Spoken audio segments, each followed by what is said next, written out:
প্রত্যেক দিনে আসলে মৃত্যুর মিছিল ভারী হচ্ছে। আজকেও বাংলাদেশে প্রায় 100-র উপরে মানুষ মারা গেছে। আমরা জানি না এই মৃত্যুর শেষ কোথায়।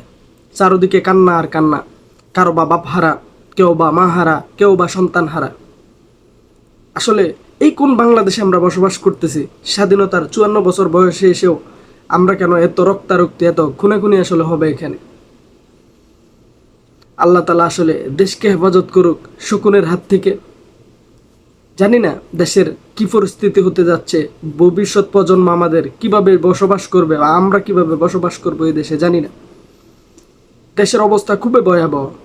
একটা দেশে নিজেরা আসলে মারামারি করে 100 জনের উপরে নিহত, এটা আসলে বিরল একটা ঘটনা। এটা যদি ভিনদেশি কেউ আঘাত করতো সেটাকে মেনে নেওয়া যেত, যে আসলে ভিনদেশিরা এখানে আঘাত করেছে। সেখানে আসলে আমাদের দেশীয় লোক, দেশীয় সশস্ত্র বাহিনী তারাই আঘাত করতেছে আমাদের ভাইদের উপর। আসলে আল্লাহ তালা দেশকে হেফাজত করুক, সকল ভাই বেড়াদেরকে হেফাজত করুক, সকল ছাত্রদেরকে হেফাজত করুক, সর্বস্তরের মানুষদেরকে আল্লাহ তালা হেফাজত করুক এবং পরিশেষে দেশকে আল্লাহ তালা হেফাজত করুক। মৃত্যুর মিছিল আমরা আর দেখতে চাই না।